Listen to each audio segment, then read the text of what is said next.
जबरदस्ती थोपी की हुकूमतों से तंग आवाम, कभी पार्लियामानी, कभी इज़्ज़ाती तो कभी फौजी हुकूमतों की पिसी हुई आवाम, कभी एक दिन का आर्मी चीफ और एक माह का रहने वाला वज़ीर-ए-आज़म देखने वाली आवाम, जनरल अय्यूब को और मुल्क को दौलत करने वालों को लीडर मानने वाली आवाम, सीने पर बम बांध कर टैंकों के नीचे घुस जाने वाली, हौसला रखने वाली, औलाद पैदा करने वाली आवाम, गैस खा कर भी मुल्क को एटॉमिक पावर बनाने वाली आवाम, इस मुल्क की खातिर अपने बेटे बेटियां भी कुर्बान करने वाली आवाम को जब एहसास करवाया गया कि उनके बुरे दिन खत्म होने वाले हैं, अब उनकी मर्जी की हुकूमतों के बनने का वक्त आने वाला है, पूरी पाकिस्तानी तारीख का मिला जुला निज़ाम अब सुनहरी निज़ाम में बदलने वाला है, तारीकी के दिन जटने वाले हैं, उजाला होने वाला है, सियासतदानों की उजारादारी के ज़वाल का वक्त आने वाला है। इस बोली अवाम को जब लगा कि अब उनके बच्चों को भी आला तालीम मिलेगी, गरीबों को अद्वियात फ्री मिलेंगी और हर बेसहारा और बेघर को छत मिलेगी, अब कोई जालिम जुल्म नहीं कर पाएगा और कोई चोर चोरी नहीं कर पाएगा।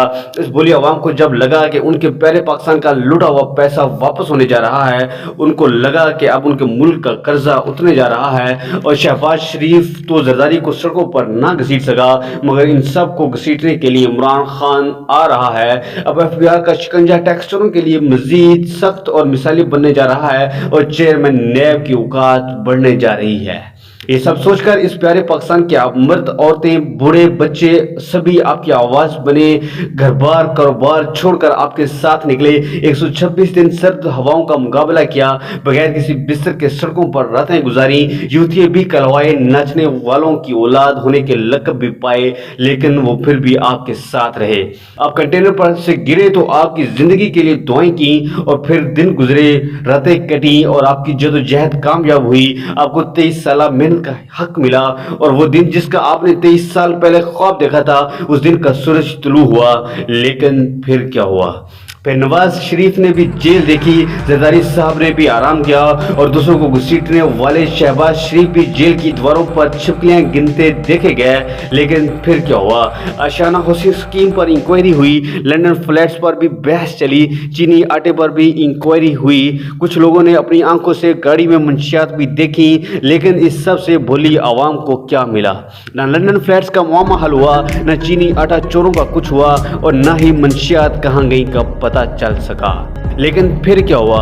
फिर चीनी भी महंगी हुई, आटा भी महंगा हुआ, पेट्रोल भी महंगा हुआ, बेगुनाहों की इज्जतों से खिलवाड़ भी हुए, असातिज़ा पर भी लाठियां चली, किसानों को भी रौंदा गया और तलबा और तालिबात को भी मदरसों, स्कूलों, कॉलेजों और यूनिवर्सिटियों की बजाय सड़कों पर निकलना पड़ा, लेकिन वो भी शिद्दत से महरूम ना रह सके। फिर क्या हुआ? फिर कुछ तो घबराना नहीं का सुनकर फिर से आपकी आवाज़ बन गए और कुछ घबरा गए हैं। खान साहब बाकी ने तो घबराना ही था, लेकिन बाप को परेशान देखकर और माँ को रुपए का हिसाब देकर 10,000 रुपए का एक कतरा पेट्रोल लेने वाला भी आज घबरा गया है। खान साहब अब 134 रुपए वाला डॉलर 173 रुपए में खरीद कर बरौने मुल्क जाने वाला मजदूर भी घबरा गया है। खान साहब एक चरसी तो चर्च के महंगा होने पर पहले ही घबरा गया था, अब एक खुददार थोड़े पर गुजारा करने वाला भी घबरा गया है। अपनी बेटी को इज्जत से रुखसत करने के लिए 1,12,000 रुपए फी तोला सोना का सुनकर एक गरीब बाप भी घबरा गया है और रुपए जमा जोड़ करके एक पुरानी खट्टारा मोटरसाइकिल लेकर अब पेट्रोल के लिए पैसे कहाँ लाऊंगा सोचकर भी घबरा गया है।